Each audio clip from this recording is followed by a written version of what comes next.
অতীতে যারা ছিল এরা চলে গেছে রবের কাছে, আমরা যারা আছি চলে যাব রবের কাছে, পরে যারা আসবে তারাও চলে যাবে কার কাছে? রবের কাছে। কিন্তু বন্ধুরা, এই যাওয়াটা দুই ধরনের হয়ে থাকে। যাওয়াটা কয় ধরনের বলেন? দুই ধরনের। অতীতে যারা চলে গেছে তাদের যাওয়াটাও দুই ধরনের হয়েছে। আমরা যারা যাব আমাদের যাওয়াটাও দুই ধরনের হবে। সামনে যারা যাবে তাদের যাওয়াটাও কয় ধরনের হবে? দুই ধরনের। একটা হইলো রবের কাছে যাব তো রবের বন্ধু হিসেবে যাব। কি হিসেবে যাব বলেন? রবের বন্ধু হিসেবে। আর আরেকটা হলো রবের সামনে যাব তো রবের নাফরমান হিসেবে আর অপরাধী হিসেবে। নাউজুবিল্লাহ বলে। অতীতে যারা গেছে কেউ রবের বন্ধু হিসেবে গেছে আর কেউ রবের অপরাধী হিসেবে নাফরমান হিসেবে গেছে। এখনো যারা যাচ্ছে কেউ রবের বন্ধু হিসেবে যাচ্ছে আর কেউ রবের নাফরমান আর দুশমন হয়ে অপরাধী হয়ে যাচ্ছে। সামনেও যারা যাবে এই দুই প্রকার, হয় বন্ধু হয়ে যাবে না হয় কি হয়ে যাবে? নাফরমান হয়ে যাবে। আদম আলাইহিস সালাম এর দুই ছেলে হাবিল আর কাবিল দুনিয়া নিয়ে ঝগড়া করছে। তো দুই ছেলে দুনিয়া নিয়ে ঝগড়া করে দুনিয়াতে দুই ছেলের কোন এক ছেলেও কি করতে পারে নাই? থাকতে পারে নাই। দুইজনেই চলে যাওয়া লাগছে। কিন্তু তাদের দুইজনের যাওয়া কি সমান? একজনের রবের বন্ধু হয়ে গেছে আর আরেকজনের রবের অপরাধী হয়ে গেছে। মূসা আলাইহিস সালামও চলে গেছে, ফেরাউনও চলে গেছে। কিন্তু বলেন দুইজনের যাওয়ার ব্যবধানটা কেমন? বলেন একজন রবের বন্ধু আর আরেকজন রবের নাফরমান আর অপরাধী। আবু জেহেলও চলে গেছে, আল্লাহ এবং তার রাসূলের দুশমনি করে থাকতে পারছে দুনিয়াতে? থাকতে পারে নাই। আর আবু বকর সিদ্দিক রাদিয়াল্লাহু তাআলা আনহু আল্লাহ এবং তার রাসূলের গোলামি করে, আল্লাহ তাআলার গোলামি করে, রাসূলকে ভালোবেসে, আল্লাহকে মহব্বত করে, আল্লাহ তাআলার হুকুম পুরা করে তিনিও থাকতে পারে নাই, তাকেও যাওয়া লাগছে। তবে বন্ধুরা বলেন দুইজনের যাওয়ার মধ্যে ব্যবধান কেমন? বলেন। এইভাবে অতীতে যারা আসছে সবাইকে কি করা লাগছে? বলেন যাওয়া লাগছে। কিন্তু সবার যাওয়া কি একরকম হয়েছে নি? বলে একরকম হয় নাই। আমরা যারা আছি আমাদেরও যাওয়া লাগবে, আমাদেরও কি বলেন যাওয়া লাগবে। তবে সিদ্ধান্ত নিতে হবে আমি কিভাবে যাব। আমি কি অপরাধী হয়ে যাব নাকি আল্লাহ তাআলার বন্ধু হয়ে যাব? বানিয়েছেন মালিক আব্দ আর গোলাম হিসাবে, কিন্তু আমাকে তিনি এতটাই ভালোবাসেন তিনি আমাকে বন্ধু বানায়া তার কাছে নিতে চান। সুবহানাল্লাহ বলেন। গোলাম হিসাবে বানাইয়া বন্ধু হিসাবে নিতে চান। সুবহানাল্লাহ বলেন। বানাইছেন কি হিসাবে? গোলাম হিসাবে, চাকর হিসাবে, কিন্তু নিতে চান নিজের কাছে বন্ধু হিসাবে। তো এই জন্য আমার ভাইরা সিদ্ধান্ত নিতে হবে আমাকে আপনাকে, আমরা কিভাবে যাব রবের সামনে। এই আয়াতে কারিমা গুলোই আপনাদের সামনে তেলাওয়াত করেছি। আল্লাহ তাআলা বলেন ওয়া আম্মা মান খাফা মাকামা রাব্বিহি ওয়া নাহান নাফসা আনিল হাওয়া ফাইন্নাল জান্নাতা হিয়াল মাওয়া। রবের সামনে দাঁড়ানো লাগবে। একদিন রবের সামনে দাঁড়াইতে হবে। আমার শেষ ঠিকানা আমার রব।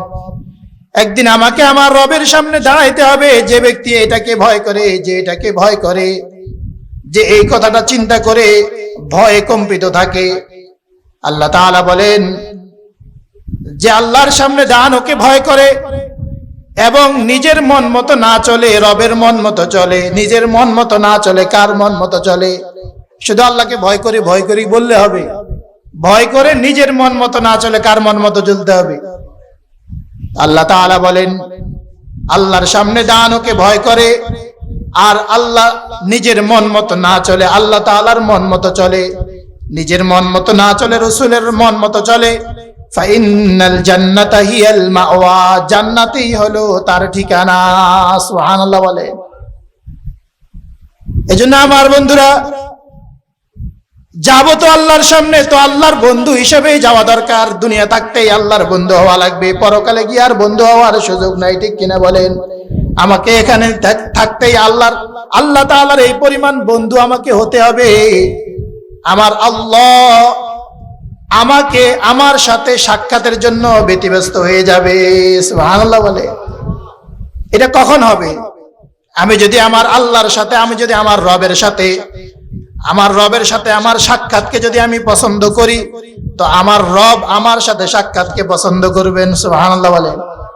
মান আহাব্বা লিকা আল্লাহ আহাব্বাল্লাহু লিকাআহ, আও কামা ক্বালা আলাইহিস সালাতু ওয়াস সালাম। প্রিয় নবীজি মুহাম্মদুর রাসূলুল্লাহ সাল্লাল্লাহু আলাইহি সাল্লাম বলেন যে আল্লাহ তাআলার সাক্ষাৎকে পছন্দ করে, আল্লাহ তাআলাও তার সাক্ষাৎকে পছন্দ করেন। সুবহানাল্লাহ বলে। তো প্রত্যেকেই চিন্তা করেন, এই মুহূর্তে আমার কাছে মৃত্যুটাকে কেমন লাগে? আমি এই মুহূর্তে মারা গেলে আমার অবস্থাটা কি হবে? অতীতের সব ক্লিয়ার আছে তো দোস্ত? অতীতে যা আছে সবকিছুর খবর মালিকের কাছে আছে না নাই? 15 বছর বয়সে বালেগ হয়ে গেছে, এরপরের থেকে তো শুরু হয়ে গেছে। যা যা করছি সব হিসাব কি বলেন শুরু হয়ে গেছে। সবকিছুর হিসাব মালিকের কাছে আছে। কোনটা নাফরমানি করলাম আর কোনটা আল্লাহ তাআলার হুকুম মোতাবেক করলাম, কোনটা দিয়ে মালিককে নারাজ করলাম আর কোনটা দিয়ে মালিককে রাজি করলাম, সবকিছুর কি আছে বলেন হিসাব মালিকের কাছে আছে। ভুলে গেছি হয়তো আমি 18 বছর বয়সে হয়তো রাস্তায় ভিন নারী স্কুলের ছাত্রী স্কুলে যাইতেছিল, আর আমি তাকায়া তাকায়া মজা নিছি।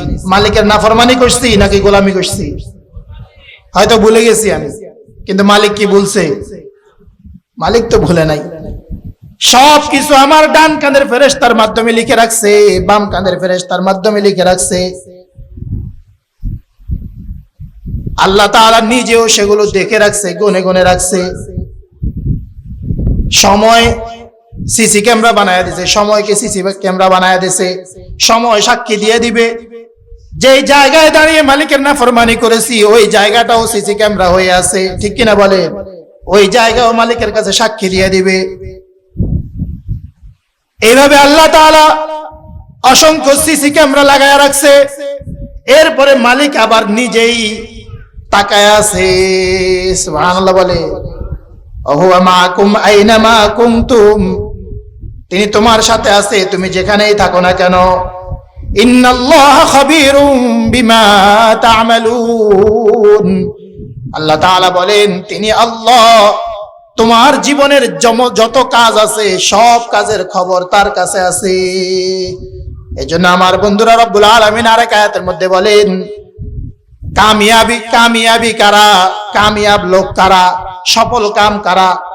আল্লাহ তাআলা বলেন মাইয়ুতিল্লাহা ওয়া রাসূলাহু ওয়া ইয়াখশাল্লাহা ওয়া ইয়াত্তাকি ফাউলাইকা হুমুল ফাইজুন।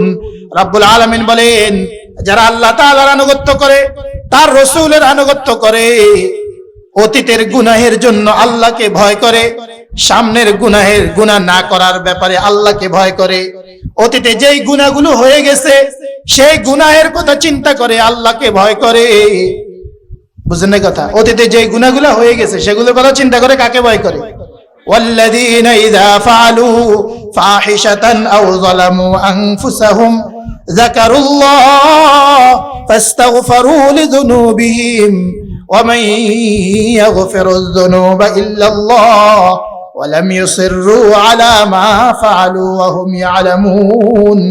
রব্বুল আলামিন বলেন অতীতের গুনাহের জন্য আল্লাহকে স্মরণ করে। কাকে স্মরণ করে? আল্লাহকে স্মরণ করে। আর আল্লাহকে স্মরণ করে আল্লাহ তাআলার কাছে ইস্তেগফার করে, আল্লাহ তাআলার কাছে ক্ষমা চায়। অতীতের গুনাহের কথা চিন্তা করে আল্লাহকে ভয় করে, আল্লাহকে স্মরণ করে, আল্লাহকে ভয় করে। হায় আমার মালিক যদি আমার সেই গুনাহের কারণে আমাকে ধরে তো আমার দুনিয়াও বরবাদ, আমার আখিরাতও বরবাদ। ওয়া ইয়াখশাল্লাহ ওয়া ইয়াত্তাকি, অতীতের গুনাহের কথা চিন্তা করে আল্লাহ তাআলাকে ভয় করে, আর সামনের গুনাহ না করার ব্যাপারে কাকে ভয় করে? আল্লাহকে ভয় করে। তাকওয়া। রমজান ব্যাপী আমরা তাকওয়ার কি করছি? রিহার্সাল করছি। দিনের বেলা হালাল খানা বর্জন করেছি। দিনের বেলা কি করছি? রমজানের রোজা রেখে দিনের বেলা হালাল খানাগুলো বর্জন করছি। কাকে স্মরণ করে করে বলেন? দুপুর বেলা কঠিন পিপাসা, আমি একা একা আমার রুমে, ঠান্ডা পানির জগ গ্লাস আমার সামনে রাখা আছে। বন্ধুরা বলেন, কাকে ভয় করে আমি পানি পান করা বর্জন করছি? বলেন। দুনিয়ার কেউ দেখতো না, কেউ জানতো না। আমি যদি 4-5 গ্লাস পানিও পান করে ফেলতাম, কেউ বলতে পারতো না। বিকেল বেলা ইফতারের সময় সবার সাথে বসে ইফতারি করতাম, সবাই রোজাদার মনে করতো। কিন্তু আমার ভাইয়েরা, আমি আর আপনি সেই কাজটা করি নাই। যত বড় জঘন্য খারাপ লোকই হোক না কেন, কোন রোজাদার এই কাজ করে না, ঠিক কিনা বলেন? তাইলে আমি আর আপনি এই খানাটা, হালাল পানিটা কেন বর্জন করলাম বলেন? কার ভয়ে বলেন? আল্লাহর ভয়ে বর্জন করলাম। এটার নাম তাকওয়া। এটার নাম কি? ওয়ায়াত্তাকি। এই তাকওয়া অর্জন করার জন্য আল্লাহ রমজান মাস দিয়েছে। অর্থাৎ আমি হালাল খানাগুলো, হালাল পানি আর হালাল স্ত্রীকে আমি আল্লাহর ভয়ে বর্জন করতে করতে করতে করতে আমার ভিতরে একটা যোগ্যতা তৈরি হয়ে যাবে। ওই যোগ্যতা এমন এক যোগ্যতা, যে যোগ্যতা দিয়া আমি আল্লাহর ভয়ে হারামগুলো বর্জন করতে পারবো। কারণ আমি আল্লাহর ভয়ে হালালটাও বর্জন করতে পারলাম, তাইলে আল্লাহর ভয়ে আমি কি হারাম বর্জন করতে পারবো না? আমার জন্য তো এটা আরো সহজ। আরো কি বলেন? আরো সহজ হয়ে যাবে। আমি যেখানে হালাল বর্জন করতেছি, কার জন্য? আল্লাহর জন্য। তো আমি হারাম বর্জন করতে পারবো না? আল্লাহ তাআলা কোরআনে এই জন্য বলেছেন, রমজানের রোজার আলোচনায় বলেছেন, ইউরিদুল্লাহু বিকুমুল ইউসরা ওয়া লা ইউরিদু বিকুমুল উসরা। আল্লাহ তাআলা চান সহজভাবে তোমাকে মুত্তাকি বানায়া দিতে, তোমাকে তাকওয়ার দৌলত দিয়ে দিতে। তুমি এইভাবে রমজানের রোজাগুলো রাখবা, আল্লাহকে ভয় করে আল্লাহর হালাল বিষয়গুলো তুমি বর্জন করবা। অতএব রমজানের পরেও তুমি আল্লাহকে ভয় করে হারামগুলা বর্জন করা তোমার জন্য আরো সহজ হয়ে যাবে। সুবহানাল্লাহ বলেন। তো বন্ধুরা, যে কথাটা বলতেছিলাম, এই 4 শ্রেণী মানুষকে আল্লাহ তাআলা কামিয়াব বলেছেন। কয় শ্রেণী মানুষ বলেন?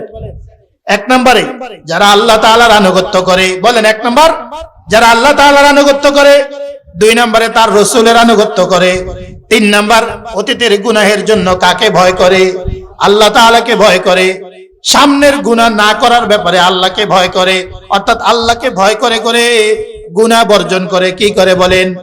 রাস্তা দিয়ে চলতেছেন, সামনে দিয়ে বেগানা নারী আসতেছে, এবার অন্তরে আল্লাহর ভয় রেখে ভিন নারী থেকে চোখ নিচু করে ফেলে। এটার নাম তাকওয়া। এটা নাম আল্লাহকে ভয় করা। এটার নাম কি করা বলেন? মিথ্যা কথা বলার সুযোগ আসছে, অন্তরে আল্লাহর ভয় ধারণ করে মিথ্যা কথা বর্জন করা। এটার নাম তাকওয়া। এটার নাম আল্লাহর ভয়। এটার নাম কি বলেন? আল্লাহ তাআলার ভয়। তো আল্লাহ তাআলা বলেন, সামনে গুনাহ না করার উপরে কাকে ভয় করে? আল্লাহ তাআলাকে ভয় করে। আল্লাহ তাআলা বলেন, উলাইকা হুমুল ফাইজুন। এরাই হলো কামিয়াব, এরাই হলো সফল কাম। সুবহানাল্লাহ বলেন। তো বন্ধুরা, যে কথাটা বলতেছিলাম, অপরাধী হয়ে আল্লাহর সামনে দাঁড়াবো নাকি বন্ধু হয়ে আল্লাহর সামনে দাঁড়াবো? দোস্ত বিপরীতটা হলে কি অবস্থা হবে একটু চিন্তা করেন। এটা নোয়াখালীর মধ্যে পড়ছে না? নোয়াখালী জেলার জজ, তার সামনে দাঁড়ানোর সুযোগ হয়েছে আপনার, তবে হয়তো তার বন্ধু হিসেবে, না হয় অপরাধী হিসেবে। বন্ধু বলেন তো, তার সামনে, তার বন্ধু হিসেবে তার সামনে গেলে মজাটা কেমন হবে? মজাটা কেমন বলেন? ইজ্জতটা কেমন? আর নোয়াখালী জেলার জজের সামনে যদি আসামি হয়ে, অপরাধী হয়ে দাঁড়াতে হয়, তো অবস্থাটা কেমন বলেন? কতটা ভয়াবহ বলেন? কেমনে থাকবে? কতটা জটিল অবস্থা বলেন? হায় আমার বন্ধুরা, কেন বুঝলাম না? রব্বুল আলামিন কিয়ামতের ময়দানে যখন ডাক দিয়া বলবে, ওয়ামতাজুল ইয়াউমা আইয়ুহাল মুজরিমুন, আজকে অপরাধীরা সরে যা, আমার নেককার বান্দাদের কাতার থেকে সরে যা। দুনিয়াতে একসাথে চলছিলি, কিছুই করলাম না, আমার নেককার বান্দাদের সাথে একসাথে চলছো, একসাথে ফিরছো, এক রাস্তা দিয়ে চলছো, এক দোকানে চা খাইছো, এক দোকান থেকে চাল খাইছো, ডাল খাইছো, কিছুই বললাম না, না না আর সহ্য হয় না, আর সহ্য করা হবে না, সরে যাও সরে যাও সরে যাও, আজকে সরে যাও আমার নেককার বান্দাদের থেকে, আজকে সরে যাও, তোমাদের কাতার আলাদা হবে, আমার নেককার বান্দাদের সাথে মিলার আর কোনো সুযোগ নাই। নাউজুবিল্লাহ বলে ইয়াউমা তারাল মুজরিমিনা মুশফিকিনা মা মিম্মা ফি ইয়াকুলুনা ইয়া ওয়াইলাতানা মা লিহাযাল কিতাব লা ইউগাদিরু সগীরাতান ওয়ালা কাবীরাতান ইল্লা আহসাহা ওয়া ওয়াজাদু মা আমিলু হাদিরা। রব্বুল আলামিন বলেন সেদিন আপনি দেখবেন অপরাধীকে কাঁপতেছে কাঁপতেছে, অপরাধীকে দেখবেন কাঁপতেছে, তারা ভয়ে থরথর করে কাঁপতেছে, হায় আজকে তাদের কি উপায় হবে, আজকে তাদের কি উপায় হবে। আমার বন্ধুরা, কিয়ামতের ময়দানে রব্বুল আলামিনের অবস্থা এমন কঠিন হবে, জব্বারিয়ত আর কহারিয়ত নিয়ে মালিক এত কঠিন ভাবে দাঁড়াবে, এত কঠিন ভাবে দাঁড়াবে। যারা জীবনে কোনো অপরাধ করেন নাই, দুনিয়াতে শুধু আল্লাহ তাআলার গোলামি করে গেছে, আল্লাহ তাআলার সেই বন্ধুরা, সেই নবীরা পর্যন্ত এক পর্যায়ে কাঁপতে থাকবে, ভয়ে কাঁপতে থাকবে, থরথর করে কাঁপতে থাকবে। মালিকের কাহারিয়ত আর জব্বারিয়ত, আল্লাহ তাআলা সেদিন আর রহমান হয়ে দাঁড়াবেন না, রহিম হয়ে দাঁড়াবে না। আল্লাহ তাআলা সেদিন মালিক ইয়াউমিদ্দিন, বিচার দিবসের মালিক হবে, কাহারিয়ত আর জব্বারিয়ত নিয়ে। এমন কঠিন মালিকের সেদিন অবস্থা হবে, নবীরা পর্যন্ত সেদিন থরথর করে কাঁপবে। আমার ভাইয়েরা, অনেক সময় এমন হয় কাছের মানুষ কিন্তু রাগান্বিত হয়ে গেলে একান্ত কাছের যারা, এরাও ভয় পেয়ে যায়, এরাও ভয়ে আর সামনে যায় না। বাস্তব না বাস্তব বলে, এরাও ভীত হয়ে যায়। তো হাসরের ময়দানে আমার বন্ধুরা, আল্লাহ তাআলার সেই কঠিন পরিস্থিতির কথাটা একটু কি মনে পড়ে না, একটু কি কল্পনা করো না?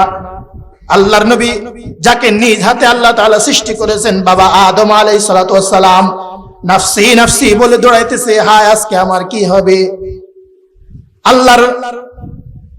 আল্লাহ তাআলার কালিম মূসা আলাইহিস সালাতু ওয়াস সালাম থরথর করে সেদিন আল্লাহ তাআলার ভয়ে থরথর করে কাঁপতে থাকবে, হায় আজকে আমার কি হবে। ইব্রাহিম খলিলুল্লাহ, আল্লাহ তাআলার বন্ধু ইব্রাহিম সেদিন কাঁপতে থাকবে। আমার বন্ধুরা, কোন সাহসে তুমি নামাজ ছাড়তেছো, কোন সাহসে তুমি মিথ্যা কথা বলতেছো? আল্লাহর নবী মূসা কোন অপরাধ করেছে, সেদিন কাঁপতে থাকবে। আল্লাহর খলিল ইব্রাহিম সেদিন দুনিয়াতে কোন অপরাধটা করেছে, সেদিন কাঁপতে থাকবে। আমার বন্ধুরা, মুফাসসিরিন ইকরাম বলেন, নবী ইব্রাহিম আলাইহিস সালাতু ওয়াস সালাম তিনটা অপরাধের কথা চিন্তা করে কাঁপতে থাকবে। কয়টা? তাও এগুলো কোনো অপরাধ না, এগুলো কি না বলেন? অপরাধ না, কিন্তু মনে করবে যে এগুলো হয়তো অপরাধ, আজকে যদি মালিক আমাকে ধরে আমার কি উপায় হবে। একবার আমরা ঘটনা অনেকেই জানি, যখন তাকে জিজ্ঞেস করেছে তার জাতি, এই মূর্তিগুলা ইব্রাহিম বলো তো মূর্তিগুলা কে ভাঙছে? ইব্রাহিম আলাইহিস সালাম কি বলছে?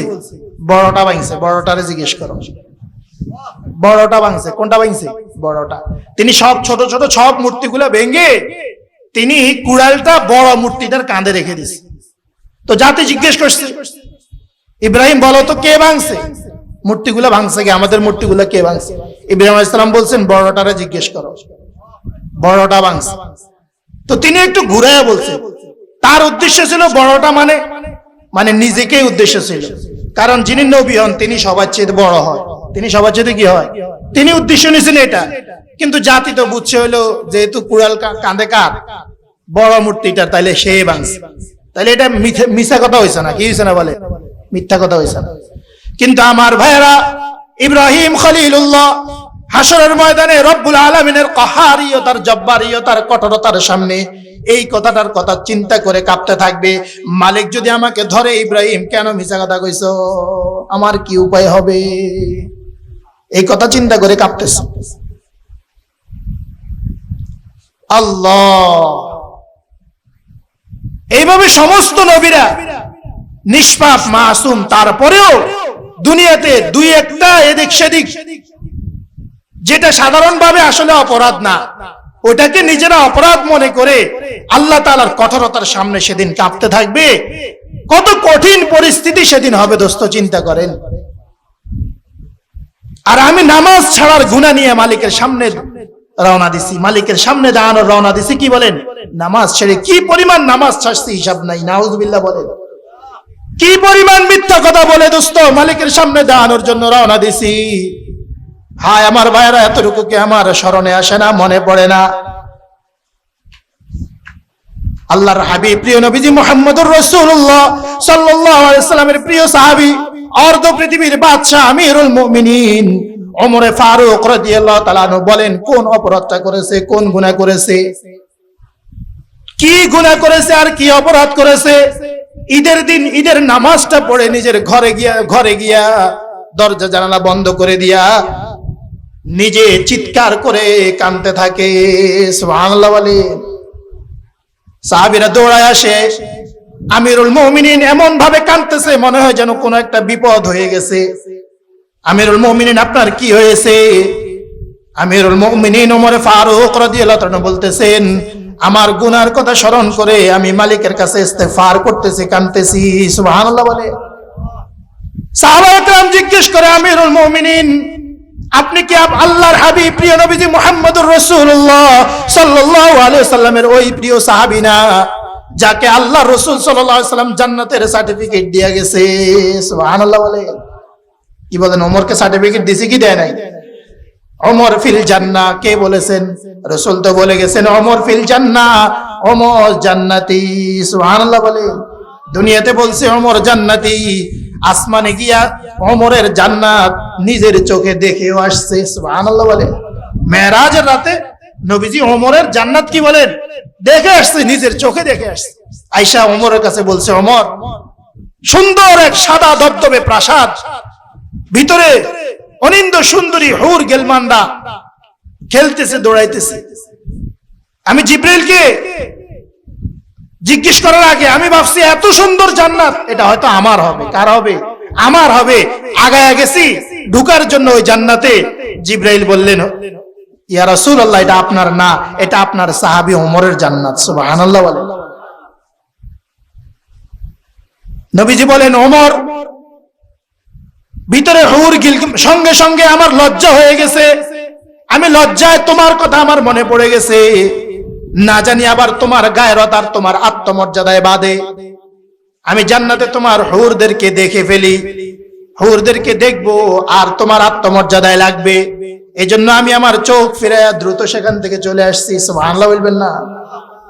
ওমর কান্না করে দিয়েছে, বলতেছি, ইয়া রাসূলুল্লাহ, আমার জান্নাতে আমার হুর দেখবেন আর আমি আমার আত্মমর্যাদা আসবে, আমি রাগ করব? কি এগুলা বলে? ওমর নিশ্চিত জান্নাতি কিনা বলে? নিশ্চিত জান্নাতি। আমাদের আত্মমর্যাদা নাই, নিজের বিবিরে সাজাইয়া 10 জনরে দেখাই, নিজেই দেখাই। আরে আমার বিবিরে আরেকজনে দেখুক, এটাই তো আমার আত্মমর্যাদা লাগার কথা ছিল, ঠিক কিনা বলে? তাকে তো আমি আমার বিবি বানাইছি আমি ভোগ করার জন্য, নাকি 10 জনের ভোগ করার জন্য? এই সৌন্দর্যটা ভোগের বিষয় না? কথা বলেন না কেন? সৌন্দর্যটা কি? তার রূপ সৌন্দর্য, এটা তো ভোগ, এটাও তো একটা ভোগ। তা আপনি নিজে একলা দেখলে যে পরিমাণ আনন্দ হবে, 100 জনে দেখলে কি সেই পরিমাণ হবে? 100 জনে দেখে এটা ভাগ করিয়ে লাইছে না, ভাগাভাগি হয়ে গেছে না?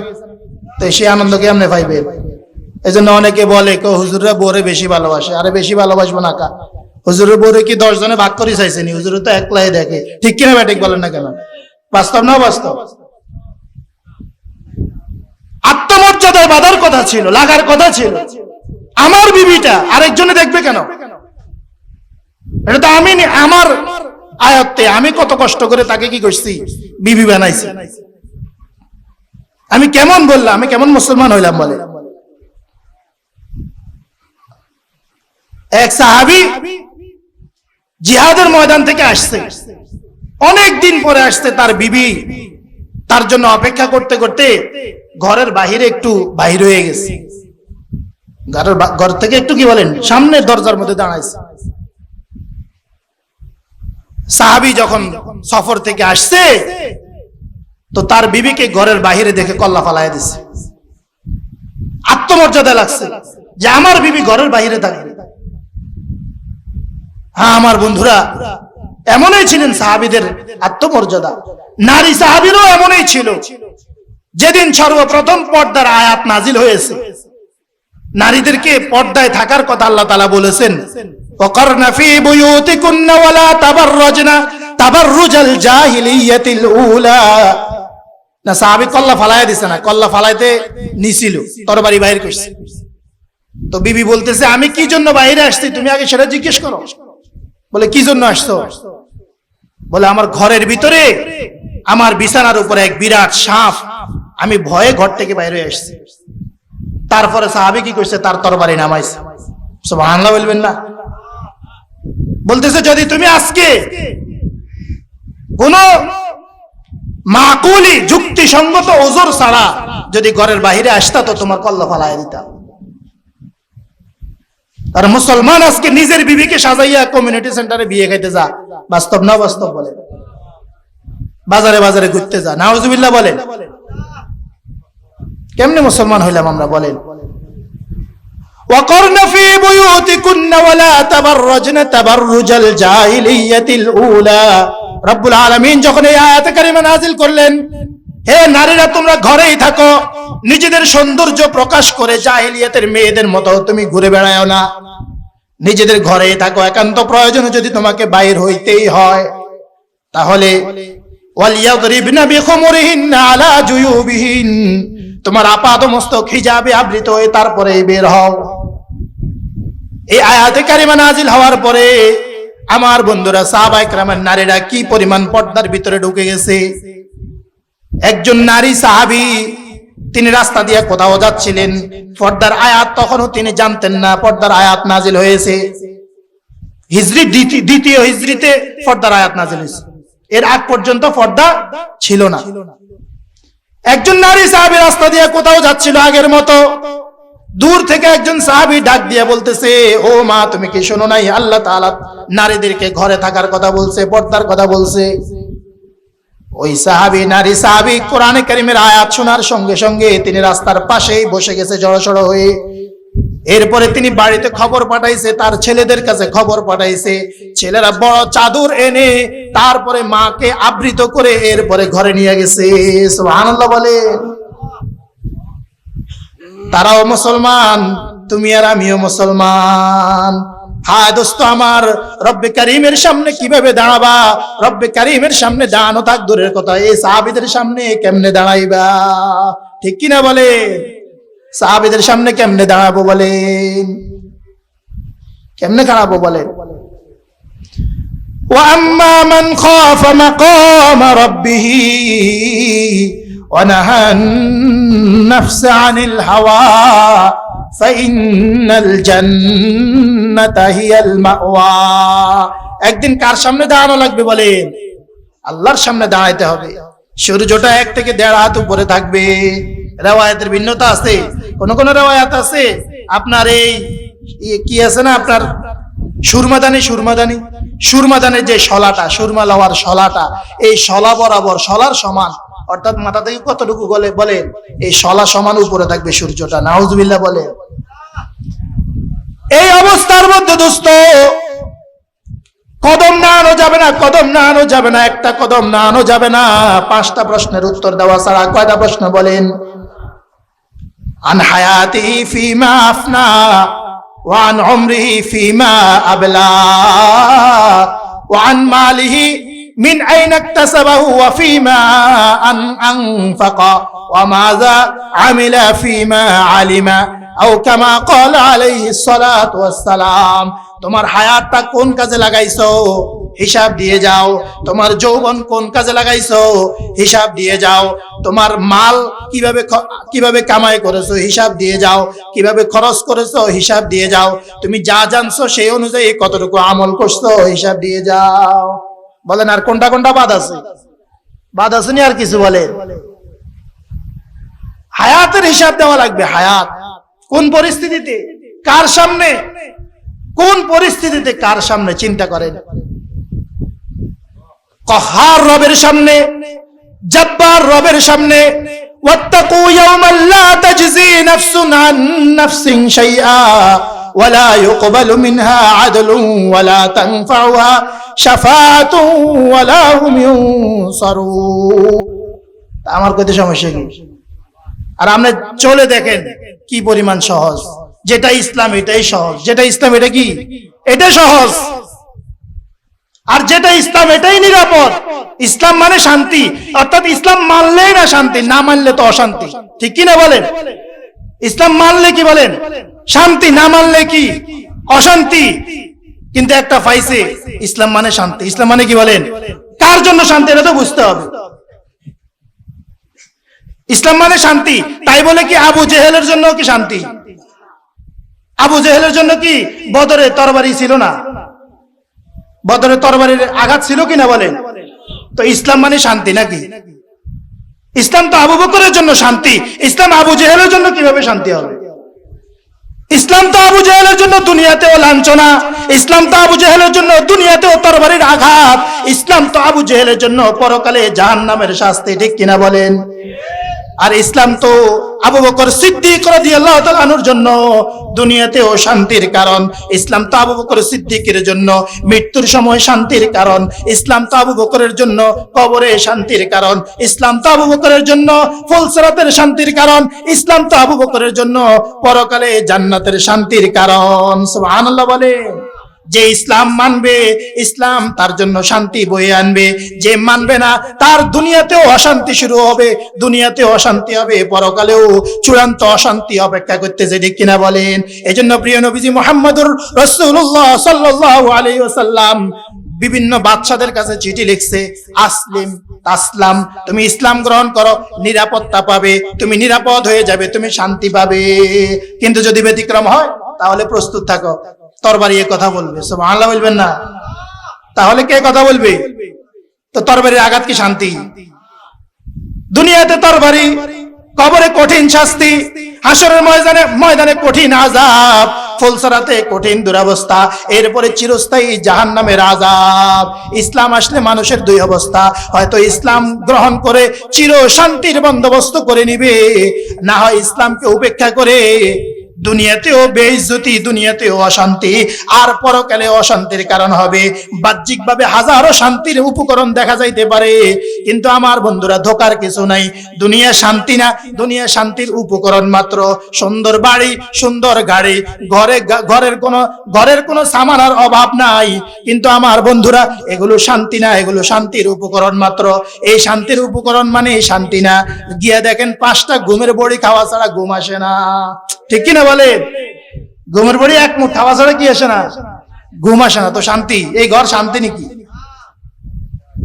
শান্তি না। দেখতে শান্তি মনে হয়, ঘরে এসি আছে, আইপিএস আছে, কারেন্ট চলে গেলে আইপিএস, কারেন্ট থাকলে এসি, চলে গেলে আবার আইপিএস, কত সিস্টেম, কত কিছু, কোনো অভাব নাই, শান্তির উপকরণের কোনো অভাব নাই। কিন্তু আমার বন্ধুরা কাছে গিয়ে একটু টোকা দিয়ে দেখো, আসলে শান্তি নাই। আল্লাহর কসম আমার বন্ধুরা, শান্তি শুধুই দ্বীনের ভিতরে, শান্তি শুধু কোরআনে কারীমের ভিতরে, শান্তি শুধু রাসূলের সুন্নতের ভিতরে। সুবহানাল্লাহ বলেন। যত লাল হবে তত কাল হবে, যত লাল হবে তত কি হবে? কাল হবে। লাল বিয়া সমাজে আছে না নাই? বিয়ে হইতে দেরি হয়, এরপরে এই বিয়ে কাল হইতে দেরি হয় না। বাস্তব না বাস্তব বলে? হ্যাঁ, এটা হবেই হবে, কারণ আল্লাহর রাসূল সাল্লাল্লাহু আলাইহি ওয়াসাল্লাম তো বলেছেন, আযামুন নিকাহি বারাকাতান আইসারুহা মাউনা। ওই বিবাহের মধ্যেই বরকত আর শান্তির ব্যবস্থা হবে।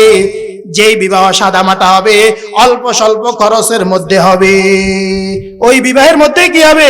শান্তি আর বরকত হবে। সুবহানাল্লাহ বলেন।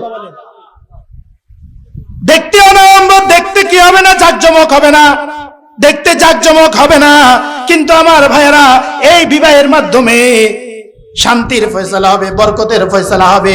কিন্তু দেখতে বড় জাকজমক, বিয়ে হইতে জাকজমক ভাবে বিয়ে হইতে দেরি হয় না, কিন্তু এই বিয়ে ভাঙতেও দেরি হয় না, ঠিক কিনা বলে? ভাঙতেও কি হয় না? দেরি হয় না। এজন্য দোস্ত, আসলে ইসলামের ভিতরে শান্তি, ইসলামের ভিতরে কি বলেন? সুন্নতের ভিতরে শান্তি, আল্লাহর হুকুমের ভিতরে শান্তি।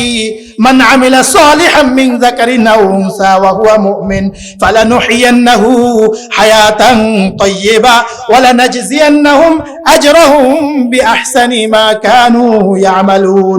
রব্বুল আলামিন বলেন, আল্লাহ তাআলা কোরআনে কারীমের মধ্যে বলেন, যেই আমল করবে, ঈমানদার যেই আমল করবে, ঈমানদার যেই দ্বীনের উপরে চলবে, চাই সে পুরুষ হোক, চাই সে নারী হোক, চাই সে কি হোক, চাই সে পুরুষ হোক, চাই সে নারী হোক, যেই ঈমান আমলের উপরে চলবে, আল্লাহ তাআলা বলেন অবশ্যই অবশ্যই আমি তো তাকে দুনিয়াতে একটা পবিত্র জীবন দান করব, দুনিয়াতে একটা সুখময় জীবন দান করব, আর পরকালে আমি তাকে জান্নাতের অধিবাসী বানায়া দিব। সুবহানাল্লাহ। বলে কার ওয়াদা? বলেন বলেন না দোস্ত, কার ওয়াদা? দ্বীনের উপরে চললে দোস্ত দুনিয়াও সুখময় জীবন, পরকালে নিশ্চিত জান্নাত। দুনিয়াও সুখময় জীবন, পরকালেও জান্নাত। আমার বন্ধুরা, আজকে আমরা ধোঁকা খায়া গেছি। আমরা মনে করতেছি সুখের উপকরণের ভিতরে আসলে সুখ। না না, সুখের উপকরণের ভিতরে সুখ না। সুখ হইল ইসলামের ভিতরে, সুখ হইল ইমানের ভিতরে, সুখ হইল আমলের ভিতরে। ঠিক কিনা বলে? সুখ হইল ইমান আমলের ভিতরে। আল্লাহ তাআলা কি বলতেছেন? আমি তাকে সুখময় জীবন দিব। একবার বললেই তো হইতো, দুইবার বলতেছে অবশ্যই অবশ্যই তাকে দুনিয়াতেও সুখময় জীবন দিব। সুবহানাল্লাহ। বলেন মাসে 50,000 টাকা কামা, কিন্তু 1 লাখ টাকা খরচ। কি বলেন, এই লোকটার খুব সুখ নাকি? আর মাসে 50,000 টাকা কামাইতে আছে, 10,000 টাকা কামাইতে আছে, কিন্তু 5,000 টাকা খরচ হইয়া আরো 5,000 টাকা থাকে। সুখ কি সুখ না? বলেন। বলবেন যে হুজুর এই নজির কি আছে নাকি? এই নজিরও কি আছে? কি বলেন, আছে না নাই? কোনসা একটা উদাহরণ। মসজিদের ইমাম সাহেবের বেতন কত? মুয়াজ্জিন সাহেবের বেতন কত? 6,000-7,000 টাকা। আপনাদের এখানে আর কুমিল্লা শহরে বহুত মুয়াজ্জিনের কথা জানি, 5,000 টাকা বেতন। কত টাকা বেতন? 5,000 বেতন। আমাদের মাদ্রাসার নাজম সাহেব হুজুরের আপন বাগিনা, কুমিল্লা জাউতলা, মানে একেবারে শহরের প্রাণ কেন্দ্রে একটা মসজিদের মুয়াজ্জিন। বাড়িতে মনে 5 তলা ফাউন্ডেশনে বিল্ডিং করছে, বেতন 5,000। বেতন কত? 5,000। কিতা কয় এগুলা? বরকতের মালিক কি? মসজিদের ইমাম সাহেবের বেতন জিজ্ঞেস করেন, 6 থেকে 7,000 টাকার বেশি বলবে না। মুয়াজ্জিন সাহেবের বেতনের কথা জিজ্ঞেস করেন, 5 থেকে 6,000 টাকার কথা বেশি বলবে না। সাথে সাথে এটাও জিজ্ঞেস করেন, হুজুর আপনার কিস্তি কয়টা? এটাও জিজ্ঞেস করি, কিস্তি আছে নি হুজুরের?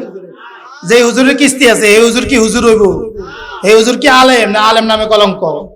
তার পিছনে নামাজ পড়ে নামাজ হইব? আর এরকম হুজুর পাওয়া যাবে না, আশা করি। আল্লাহ তাআলা হেফাজত করেন। ইমাম সাহেবকে জিজ্ঞেস করেন, হুজুর আপনার বেতন কত? বলবে 6,000। হুজুর আপনার কিস্তি কয়টা? বলবে একটাও না। ঠিক কিনা বলেন? এবার জিজ্ঞেস করেন, হুজুর আপনার ঘরে খাওয়ার লোক কয়জন?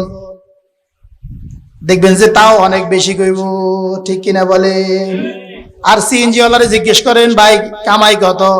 ও ভাই আল্লাহ দিলে যাই তুইয়া থাকে হুজুর, 30,000 তো থাকে হুজুর, থাকেই থাকে না।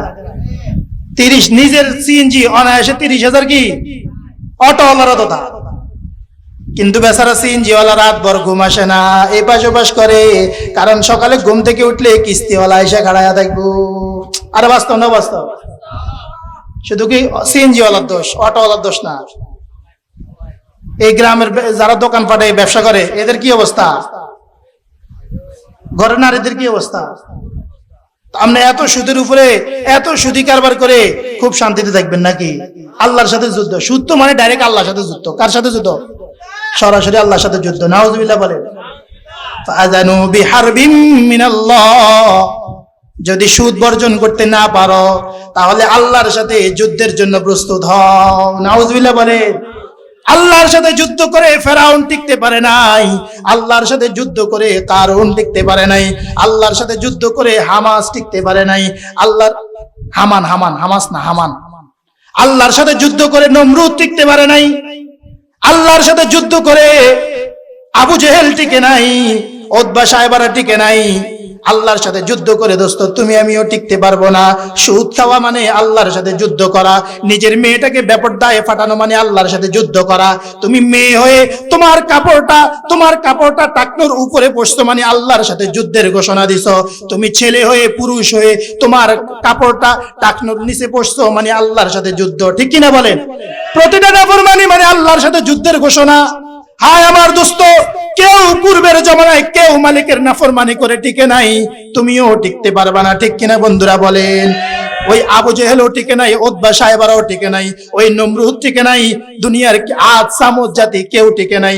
তারা তোমার চাইতে আরো বেশি শক্তিশালী ছিল, ঠিক কিনা বলেন? কানু আশাদ্দা মিনকুম কুওয়া, রব্বুল আলামিন বলেন ওই নাফরমানরা তোমার চাইতে আরো বেশি শক্তিশালী ছিল, ঠিক কিনা বলেন? আর তুমি কেমন গাবর হয়ে গেছো, তুমি টাকনুর নিচে কাপড় পরো, তুমি মালিককে চিনছো না। আমাদের আনিস হুজুর বলে না, ও আল্লাহ তাআলা মনে বুড়ো হয়ে গেছে, কি হয়ে গেছে গড, এখন আর তারা ধরতে পারবো না, নাউজুবিল্লাহ বলে। কি জন্য ধোঁকা খাইলাম বলে? টাকনুর নিচে কাপড় পরা গুনাহ কি গুনাহ না বলে? মিথ্যা কথা বলতেছি নির্দ্বিধায়, মিথ্যা কথা মুখের লোকমা ভাতের লোকমার মতো হয়ে গেছে, নাউজুবিল্লাহ বলে। প্রতিটা নাফরমানি মানে কার সাথে যুদ্ধ বলেন? আল্লাহর সাথে যুদ্ধ। আল্লাহর সাথে যুদ্ধ করে দোস্ত কেউ টিকতে পারে নাই। দাউদ আলাইহিস সালামের জাতি একটা মাত্র নাফরমানি করছে। কয়টা মাত্র নাফরমানি? কার জাতি? দাউদ আলাইহিস সালামের জাতি, ইয়াহুদিরা দাউদ আলাইহিস সালামের উম্মত। ইয়াহুদিরা দাউদ আলাইহিস সালামের জমানায় একটা মাত্র নাফরমানি করছে। শনিবার দিন আল্লাহর পক্ষ থেকে নিষেধ ছিল মাছ ধরিও না, তারা মাছ ধরছে। কোন দিন? ঘটনা হলো আল্লাহর নবী দাউদ আলাইহিস সালাম সপ্তাহের একদিন শনিবার দিন তিনি আসমানি কিতাব, তার উপরে নাজিলকৃত আসমানি কিতাব জাবুর তেলাওয়াত করতেন নদীর পাড়ে বসে। আমরা অনেকেই জানি দাউদ আলাইহিস সালামের কণ্ঠ ছিল বড় মিষ্টি মধুর কণ্ঠ। সমস্ত মাখলুকাতকে আল্লাহ তাআলা যেই পরিমাণ কণ্ঠের অধিকারী, মিষ্টি কণ্ঠের অধিকারী বানিয়েছেন, একা দাউদকে অর্ধেক কণ্ঠ আল্লাহ তাআলা দান করেছেন। সুবহানাল্লাহ বলেন। দাউদ আলাইহিস সালাম আসমানি কিতাব জাবুর যখন তেলাওয়াত করতেন, পাহাড়ের পাদদেশে বসে তেলাওয়াত করতেন, পাহাড় দুলতে থাকতো। সুবহানাল্লাহ বলেন। আজকের কোন নায়িকার, কোন গায়িকার গান শুনে কোন পাহাড় একটু দুলছে, কোন নজির আছে নেই? শতানে ডুলে। কে ডুলে ভাই? কত শতানে ডুলে। আর যুবক তুমি যে দেখতেছো, তুমি ডুলতে আছো। দাউদ আলাইহিস সালামের মিষ্টি মধুর কণ্ঠে তিনি যখন আসমানি কিতাব জাবুর তেলাওয়াত করতেন পাহাড়ের পাদদেশে বসে, আমার বন্ধুরা, পাহাড় দুলতে থাকতো, পাহাড় হেলতে থাকতো। তিনি যখন বাগানে বসে তেলাওয়াত করতেন, বাগানের পাখিগুলা জমা হয়ে যেত, কিচির মিচির বন্ধ করে দিয়ে তার মিষ্টি মধুর কণ্ঠে তেলাওয়াত শুনতে থাকতো। সুবহানাল্লাহ বলে। তিনি সপ্তাহে একদিন নদীর পাড়ে বসে, সমুদ্রের পাড়ে বসে আসমানি কিতাব জাবুর তেলাওয়াত করতেন। সমুদ্রের মাছগুলো জমা হয়ে যেত আসমানি কিতাব জাবুরের দাউদ আলাইহিস সালামের কণ্ঠে জাবুরের তেলাওয়াত শোনার জন্য। বলেন সুবহানাল্লাহ। মাছের লোভ। কিসের লোভ বলেন? এটা বড় মারাত্মক। এটা বড় কি বলেন? মারাত্মক। আমরা ছোটকালে ধরতাম পুকুরের মধ্যে, এই দিনে পানি কম, এই আতায়া কই মাছ, শিং মাছ, জাগুর মাছ, তেলাপিয়া মাছ। এই ঈদে বাড়িতে আসছি, এই বলতেছিলাম মাছের কথা, ভাইয়েরা বলতেছিলাম, কিন্তু বলতেছে পুকুরে মাছ নাই, বাড়িতে কেউ থাকে না, মাছ পালার মতো লোক নাই। তো এটা বড় মারাত্মক নেশা। এটা কি বলেন? মারাত্মক নেশা। তো জাইল্লা পট্টি, জেলে পট্টি, এই মানুষগুলা এরা কি করতো? এরা ওই দিন মাছ ধরা শুরু করছে। মাছগুলা আসতো কি করার জন্য? আল্লাহর নবীর কণ্ঠে আল্লাহর কিতাব জাবুর শোনার জন্য। আর এরা এর ফাঁকে মাছ শিকার করা শুরু করছে। মাছগুলো সব জমা হয়ে যায়। সমুদ্রে মাছ ধরা কি এত সহজ নাকি? আল্লাহ তাআলা নিষেধ করে দিয়েছে, খবরদার, তোমরা সপ্তাহে বাকি 6 দিন মাছ ধরবা, এই দিন মাছ ধরতে পারবা না। কারণ এই দিন মাছগুলো কি করতে আসে? আমার কিতাব শোনার জন্য আসে, আমার নবীর কণ্ঠে। এই দিন মাছ ধরা যাবে না। ইয়াহুদি জাতি এরা কি করলো? এরা কূট বুদ্ধিতে, ইয়াহুদি জাতি তখনও কি ছিল? মারাত্মক ছিল, বর্তমানেও মারাত্মক। নাউজুবিল্লাহ বলেন। আসলে আমেরিকা কিছু না, পৃথিবীটা ইয়াহুদিরাই চালায়। নাউজুবিল্লাহ বলেন। যুবক, তোমার এই চুলের কাটিং আসলে এই সেলুনের দোকানদারে এগুলা বানাইছে না, এগুলো ইহুদিদের থেকে আমদানিকৃত, ঠিক কিনা বলেন? কারণ এটা দাজ্জালের চুলের কাটিং। কার চুলের কাটিং বলেন? এটা দাজ্জালের চুলের কাটিং। আর এটা জানে ইহুদিরা, আর তারাই এগুলো সাপ্লাই করছে, আর তুমি তাদেরকে মডেল বানাইছো। আর যুবক, তোমার জন্য তো মডেল মুহাম্মদুর রাসূলুল্লাহ সাল্লাল্লাহু আলাইহি সাল্লাম। আল্লাহ তাআলা রহমতুর রহমান রব তার রহমতের বহি প্রকাশ হিসেবে দুনিয়াতে পাঠায়া দিছে, তোমাকে আমাকে শোনায়া দিছে, লাকাদ কানা লাকুম ফি রাসূলিল্লাহি উসওয়াতুন হাসানা লিমান কানা ইয়ারজুল্লাহ ওয়াল ইয়াউমাল আখির। তুমি যদি আল্লাহকে পেতে চাও, তুমি যদি জান্নাতে যেতে চাও, তাহলে রাসূলের মধ্যে তোমার জন্য উত্তম আদর্শ রেখে দিয়েছি। সুবহানাল্লাহ বলে। তোমার জন্য কি রেখে দিয়েছি? উত্তম আদর্শ আমি রেখে দিয়েছি। তাইলে বলেন, রাসূলের ভিতরে যুবক বলো, তোমার চুল কিভাবে কাটবে এই আদর্শ আছে না নাই? বলে। আচ্ছা, কোনটা আছে কোনটা নাই? আমার জীবন চলার পথে আমার রাসূলের মধ্যে কোন আদর্শটা আছে, কোন আদর্শটা নাই? হায় আমার ভাইয়েরা, বুঝলাম না, বুঝলেও মানলাম না। কিন্তু তুমি বুঝো আর না বুঝো, তুমি মানো আর না মানো, কবরে তোমাকে প্রশ্ন করাই হবে। ওয়ামান হাযা রাজুলুল্লাযী বুইসা ফীকুম, বলো এই লোকটাকে, চিনো তুমি এই লোকটাকে যাকে তোমার মাঝে তোমার জন্য উত্তম আদর্শ করে পাঠানো হয়েছে? বলো এই লোকটা কে, বলো। তুমি মানো আর না মানো, বিশ্বাস করো আর না করো, কবরে তোমাকে প্রশ্ন করা হবেই হবে, ঠিক কিনা বন্ধুরা? বলে, করাই হবে।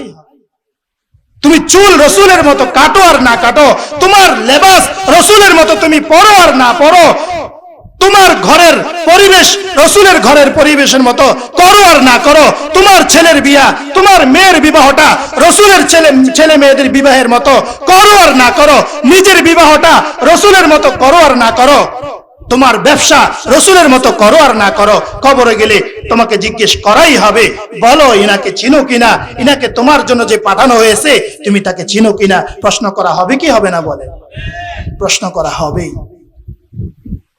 এজন্য আমার বন্ধুরা, এই চুল যে কাটিং দেখতেছেন আপনি, খুশি হয়ে যাইতেছেন, এটা মুসলমানের কাটিং, রাসূলের কাটিং নাকি দাজ্জালের কাটিং? এটা ইহুদিদের সাপ্লাই। কাদের সাপ্লাই বলেন? ইহুদিদের সাপ্লাই।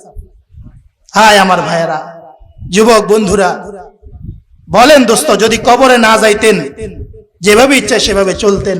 হযরত ওমর ফারুক রাদিয়াল্লাহু তাআলা এক কাফের দোস্ত বলতেছে, একদিন বলতেছে, দোস্ত, কাফের ওমর রাদিয়াল্লাহু তাআলাকে বলতেছে, দোস্ত, এই মুহাম্মদ বলেন সকলে সাল্লাল্লাহু আলাইহি সাল্লাম, এই যা আসলে বলতেছে মৃত্যুর পরে আবার পুনরায় জীবন, আবার হিসাব কিতাব, হুদা এগুলো বুয়া কথা। নাউজুবিল্লাহ বলেন।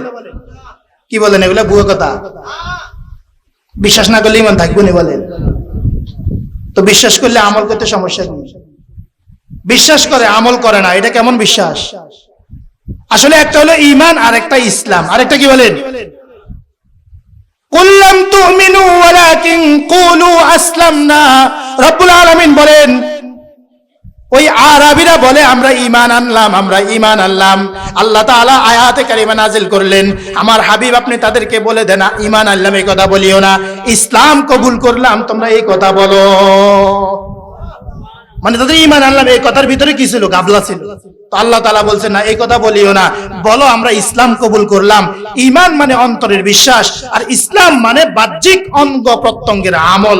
বাহ্যিক অঙ্গ প্রত্যঙ্গের আমল, আমার ঘর কেমন চলবে, আমার বাজার কেমন চলবে, আমার দোকান কেমন চলবে, আমার অফিস কেমন চলবে, আমার মেয়েটার জীবন কিভাবে সাজাবো, আমার ছেলেটাকে কিভাবে আমি লালন পালন করব, আমার সবকিছু কিভাবে করব, এগুলা হলো ইসলাম। এগুলো হলো কি বলেন? ইসলাম। আর আমি অন্তরে বিশ্বাস করি, এটার নাম ঈমান। এটার নাম কি বলেন? এটার নাম ঈমান। শুধু মুখে ঈমান আনলাম, আমি ঈমানদার, এই কথা বললেই হবে না। ইসলামকে পরিপূর্ণ মানার দ্বারা আমি মুসলমান হবে, আমি মুমিন হব, ঠিক কিনা বন্ধুরা? বলে আল্লাহ তাআলা আমাদেরকে বোঝার তৌফিক দান করেন। তো বন্ধুরা, যে কথাটা বলতেছিলাম, কি জানি বলতেছিলাম, মাছ শনিবার দিন কি ধরিও না। দাউদ আলাইহিস সালামের জাতি এই ইহুদিদের কথা বলতে গিয়ে বললাম, এই যত কিছু আমরা দেখতেছি আসলে এগুলো সব ইহুদিদের থেকে আবিষ্কার। এরা পর্দার আড়ালে থাকে, আমেরিকাকে পরিচালনা করে ইহুদিরা। কেন আমেরিকা ইহুদিকে ইসরায়েলকে কেন সাপোর্ট দিতেছে? কারণ আমেরিকার অস্তিত্ব থাকবে না যদি ইহুদিদের অস্তিত্ব না থাকে। তাফসিরে মারিফুল কোরআনের মধ্যে মুফতি শফি রহমতুল্লাহ বিস্তারিত ভাবে বলেছেন, এই আমেরিকা কি করেছে? ইসরায়েলকে সাপোর্ট দিয়া তাদের অস্তিত্ব টিকায় রাখতেছে। কারণটা কি? কারণ হলো ইহুদিদের কূটবুদ্ধি দিয়া আজকে আমেরিকা পুরা পৃথিবীর মোড়লগিরি করতেছে। কার বুদ্ধি দিয়া? ইসরায়েলের বুদ্ধি দিয়া, ইহুদিদের বুদ্ধি দিয়া। যাই হোক আমার বন্ধুরা, দাউদ আলাইহিস সালামের এই জাতি ইহুদি ছিল। আল্লাহ তাআলা কি বলেছেন? তোমরা শনিবার দিন মাছ ধরিও না। এরা কি করলো? আচ্ছা ঠিক আছে, শনিবার দিন ধরবো না। শনিবার দিন এরা ব্যাট দিয়ে রাখছে। কি দিয়ে রাখছে? গ্রামে খালের মধ্যে ব্যাট দেয় না, জাগ দিয়ে ব্যাট দিয়ে মাছ ধরে। তো ব্যাট দিয়ে রাখতো শনিবার দিনে। শনিবারে ধরতো না, রবিবারে ধরতো। কি বারে ধরতো? কোন বুঝছেন না কথা? তো ইমানদাররা জিজ্ঞেস করলে বলে যে আমরা তো শনিবারে ধরছি না। আল্লাহ তো শনিবারে না ধরতে মানা করছে, রবিবারে ধরতে কি মানা করছেন? এটা কি বুদ্ধি হলো না কুট বুদ্ধি হয়েছে? কুট বুদ্ধি হয়েছে। কি হয়েছে? কর আল্লাহ তাআলা নিষেধ করছে, রাসূল নিষেধ করছে, ইমানদাররা নিষেধ করছে, নিষেধাজ্ঞা শুনে নাই। আল্লাহর আযাব এদের উপরে আসে গেছে। নাউজুবিল্লাহ বলবেন না? আল্লাহ তাআলার আযাব তাদের উপরে এসে গেছে। দোস্ত আমার, একদিন হঠাৎ করে কিরে 8টা 9টা বেজে গেছে, আজকে কোন জাল্লা, আজকে কোন জেলে, আজকে কোন মাছওয়ালা মাছ নিয়ে আসে না। ইমানদারদের এলাকায় ইমানদাররা ঘরের মা বোনরা তরকারি নিয়ে বসে আছে। মাছওয়ালা আসবে, মাছ কিনবে, তারপরে রান্না করবে, ঠিক না? আমরা কি করি? মাছওয়ালা যাইলে মাছওয়ালার অপেক্ষা থাকে না ঘরের মা বোনরা? তো গিরে আজকে তো কোনো মাছওয়ালা আসে না। 8টা 9টা বেজে গেছে, কোনো মাছওয়ালা দিয়ে আসে না, কোনো মাছওয়ালার আনাগোনা দেখা যায় না। এবার ইমানদাররা গেছে। এর আগে ইমানদাররা মনে করেন এক ঘরে বাপ আর ছেলে, বাপে মাছ ধরার কাজে লিপ্ত হয়েছে, ছেলে লিপ্ত হয় নাই। আল্লাহর নবী বলছে একসাথে থাকা যাবে না, আলাদা হয়ে যেতে হবে। কি হইতে হবে? আলাদা হইতে হবে। অথবা ছেলে মাছ ধরতেছে, বাবা ধরে না, আল্লাহর নবী বলে দিয়েছেন আলাদা হয়ে যেতে হবে, তাদের সাথে চলাও যাবে না। ঠিক আজকেও আমাদেরও উপরে আল্লাহর এই হুকুম আছে, যারা নাফরমানি করে আল্লাহ তাআলার, এদেরকে বন্ধু বানানো যাবে না, এদের সঙ্গ দেওয়া যাবে না। শুধু দাওয়াতের নিয়তে তাদের কাছে যাওয়া যাবে, কিন্তু বন্ধু বানাইয়া তাদের সঙ্গে ঘুরার কোনো সুযোগ নাই। কোরআনে আল্লাহ তাআলা প্রতিদিন আমরা দেখেন বিতিরের নামাজে একটা দোয়া কুনুত পড়ে, কি পড়ি না? এই দোয়া কুনুতের মধ্যে প্রতিদিন আমরা ওয়াদা করি আল্লাহর কাছে, ওয়া নাখলাউ ওয়া নাতরুকু মান ইয়াফজুরুকা, আয় আল্লাহ যারা আপনার নাফরমানি করে আমি এদেরকে বর্জন করি, এদের লগে এদের সাথে আমার কোনো সম্পর্ক নাই, আমি এদেরকে বয়কট করলাম, আমি এদেরকে বর্জন করলাম। প্রতিদিন আমরা কি করতেছি? আল্লাহর সাথে ওয়াদা করতেছি, কিন্তু বাইরে হইয়া বেনামাজির লগে বইয়া বইয়া চা খাই। বাস্তবটা বাস্তব বলেন, ইন্না লিল্লাহি ওয়া ইন্না ইলাইহি রাজিউন। দাওয়াতের নিয়ত ছাড়া দোস্ত এইভাবে যে জীবন যাপন করতেছ, সারাদিন দোকানে চায়ের দোকানে বসে বসে আড্ডা দিতেছ, সারাদিন বসে বসে নিজের মন মতো জীবন যাপন করতেছ, এটা কি জীবন? এটা কিভাবে হবে? কিভাবে সম্ভব? কিভাবে হবে? জীবন কি এভাবে কেটে যাবে? জীবন কি শেষ? এখানে শেষ? এই নিয়তে হইলে তাকে বন্ধু বানানো যাবে, না হয় অপরাধীকে বন্ধু বানানোর কোনো কি নাই, সুযোগ নাই। প্রতিদিন আমরা আল্লাহর কাছে আমাদের চুক্তি নবায়ন করি, যারা তোমার নাফরমানি করে আমরা এদেরকে বর্জন করলাম, এদের সঙ্গ বর্জন করলাম, এদেরকে ত্যাগ করলাম। কিন্তু আমার বন্ধুরা, আপনার ঘরে উপযুক্ত ছেলেটা, যুবক ছেলেটা কবে ফজরের নামাজ পড়ছে আপনার খবর আছে? আপনার মেয়েটা কবে ফজরের নামাজ পড়ছে আপনার জানা নাই? বাস্তব না বাস্তব? বলে কোনদিন কইছেননি, বলছেননি তাকে যে ফজরের নামাজ না পড়লে আমার ঘরে থাকার সুযোগ নাই? কইছেননি তারা রাগ করে? তো কেমনে তার সাথে থাকেন বলেন? দেখেন এই জাতির কি হয়েছে। দাউদ আলাইহিস সালামের এই জাতি, আল্লাহর নবী বলে দিছে যারা অপরাধী, মাছ ধরার এই অন্যায় কাজের সাথে লিপ্ত, এদের সাথে থাকা যাবে না। ইমানদাররা সব আলাদা হয়ে গেছে। তো একদিন যখন দেখছে যে কিরে কোনো জেলে আসে না, তো গিয়ে দরজার মধ্যে গিয়ে দেখে যে জেলে পট্টির এলাকায়, জেলে এলাকায় সব দরজাগুলা, ঘরের দরজাগুলা বন্ধ।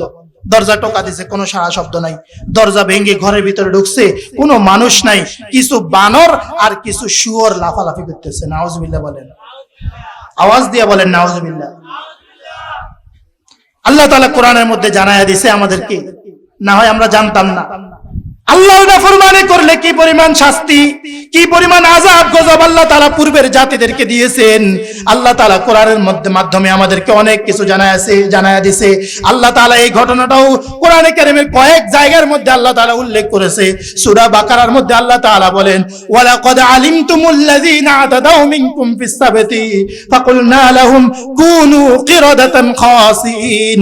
আল্লাহ তাআলা বলেন, যেন আল্লাহ তাআলা আমাকে আপনাকে বলতেছে, ও আমার বান্দা বান্দিরা, তুমি যে ফজরের নামাজ না পড়ে মালিকের নাফরমানি করতেছো, তুমি যে ফজরের নামাজ না পড়ে আমার নাফরমানি করতেছো, তুমি নারী হয়ে টাকনুর উপরে কাপড় পরে যে আমার নাফরমানি করতেছো, তুমি যুবক হয়ে টাকনুর নিচে কাপড় পরিধান করে যে আমার নাফরমানি করতেছো, তুমি দোকানে বসে বসে গীবত শিকায়ত করে যে আমার নাফরমানি করতেছো, তুমি মিথ্যা কথা বলে যে আমার নাফরমানি করতেছো, ঘুষ খাইয়ে যে আমার নাফরমানি করতেছো, জুলুম করে যে আমার নাফরমানি করতেছো, তুমি কি জানো না ওই দাউদ আলাইহিস সালামের জাতি, ওই ইহুদি জাতি আমার একটা নাফরমানি করার কারণে আমি তাদের কাউকে কুকুর শুয়োর বানায় দিছি, আর তাদের কাউকে আমি বানর বানায়া দিছি। নাউজুবিল্লাহ বলে। তুমি কি জানো না? ওয়ালাকাদ আলিমতুম, আল্লাহ তাআলা বলতেছেন তুমি জানো, তুমি তো জানো আমি দাউদ আলাইহিস সালামের জাতিকে আমার নাফরমানির কারণে শুয়োর বানায়া দিছি, বানর বানায়া দিছি, তুমি তো জানো। তারপরেও আমার নাফরমানিটা কেমনে করো? কেমনে নাফরমানি করতেছো? বিন নারীরে হুন্ডার পিছনে নিয়ে তুমি মোজ করতেছো। তুমি জানো না আমার অবস্থা? জানো না আমি একটা অন্যায়ের কারণে ইহুদিদেরকে আমি বানর বানায়া দিছি। নাউজুবিল্লাহ বলেন। এই বানর, এই বর্তমানের বানর কিন্তু সেখান থেকে আসে নাই। সেখান থেকে কি আসে নাই? এই বানরগুলা তাফসীরের মধ্যে লেখে, এই বানর আর শুয়োরগুলা 3 দিন পর্যন্ত এরা লাফালাফি করছে, এরপরে 3 দিন পরে সব মরে গেছে। নাউজুবিল্লাহ বলেন। হ্যাঁ দোস্ত, কার উসিলায় আল্লাহ তাআলার রহমত পাইতেছি? আল্লাহর হাবিব প্রিয় নবীজি মুহাম্মদুর রাসূলুল্লাহ সাল্লাল্লাহু আলাইহি ওয়াসাল্লামের সৌজন্যে, আর বর্তমানে কিছু মানুষের সৌজন্যে, কিছু আল্লাহওয়ালা মুত্তাকি ফরেজগার কিছু মানুষ রাতের গভীরে উঠে তাহাজ্জুদের সময় 2-4 রাকাত নামাজ আদায় করে আল্লাহ তাআলার দরবারে ফরিয়াদ করে, কান্নাকাটি করে, রোনাজারি করে, ইস্তেগফার করে। বর্তমান সমাজের এই মানুষগুলোর, এই কিছু কয়েকটা মানুষের উসিলায় আর প্রিয় নবীজি মুহাম্মদুর রাসূলুল্লাহ সাল্লাল্লাহু আলাইহি ওয়াসাল্লামের উসিলায়, হায় আমার বন্ধুরা, বেঁচে গেছো। না হয় ফজরের নামাজ পড়ো নাই, জোহরের নামাজ পড়ার সুযোগ তুমি পাইতা না, হয়তো মালিক তোমাকে বানর বানায়া দিত, না হয় শুয়োর বানায়া দিত, না হয় মাটির সাথে দশায়া দিত, না হয় চেহারা বিকৃত করে দিত। নাউজুবিল্লাহ বলেন। আওয়াজ দিয়ে বলো দোস্ত, নাউজুবিল্লাহ। কিছু ইস্তেগফারকারীদের উসিলায় তুমি বেঁচে গেছো, মুহাম্মদুর রাসূলুল্লাহ সাল্লাল্লাহু আলাইহি ওয়াসাল্লামের উসিলায় তুমি বেঁচে গেছো। ওয়া মা আরসালনাকা ইল্লা রাহমাতাল লিল আলামিন। রব্বুল আলামিন বলেন, জগৎবাসীর জন্য আমি রহমত বানায়া পাঠাইছি। মুফাসসিরিন ইকরাম বলেন, কাফেরদের জন্য রাসূল কি ছিলেন? রহমত ছিলেন। কাফেরদের জন্য রাসূল রহমত। সুবহানাল্লাহ বলেন। না হয় এই নেতানিয়াহুকে কত আগে যে আল্লাহ বানর বানায়া দিত আর শুয়োর বানায়া দিত, বহু আগে আল্লাহ বানর আর শুয়োর বানায়া দিত। নাউজুবিল্লাহ বলেন। এই ট্রাম্প ফার্কি বলেন, জো বাইডেন, এদেরকে বহু আগে কুকুর আর শুয়োর বানায়া দিত। নাউজুবিল্লাহ বলেন। যে কুকুর নিয়ে ঘুমায় সকালবেলা দেখতো নিজেও হে কুকুর হয়ে রয়েছে। ঠিক কিনা ঠিক বলেন? এত নাফরমানি। ওই ইহুদি জাতি, দাউদ আলাইহিস সালামের জাতি কয়টা নাফরমানি করছিল? বলেন কয়টা? আবার বলেন কয়টা? পূর্বের বহু নবীর জাতিকে শুধু একটা নাফরমানির কারণে, শুআয়ব আলাইহিস সালামের জাতি শুধু একটা নাফরমানি, কয়টা? ওজনে কম দিত। কি দিত বলেন? ওজনে কম দিত। এই এক নাফরমানির কারণে শুআয়ব আলাইহিস সালামের জাতিকে আল্লাহ তাআলা ধ্বংস করে দিয়েছে। নাউজুবিল্লাহ বলেন। হায় আমার ভাইরা, পূর্বের এক একজন নবীর জাতিকে আল্লাহ তাআলা, এক একজনের উম্মতকে আল্লাহ তাআলা যেই নাফরমানের কারণে, এক একটা নাফরমানের কারণে আল্লাহ তাআলা ধ্বংস করেছেন, তাদের উপরে সরাসরি আযাব নাজিল করেছে। হায় আমার বন্ধুরা, আজকের দুনিয়ার কাফের বেঈমান নয়, আজকের দুনিয়ার মুসলমান, আজকের দুনিয়ার গোটা মুসলমান জাতি নয়, প্রতিটা মুসলমানের ভিতরে নাউজুবিল্লাহ পূর্বের জমানার সব অপরাধ একসাথে পাওয়া যায়। বলেন নাউজুবিল্লাহ।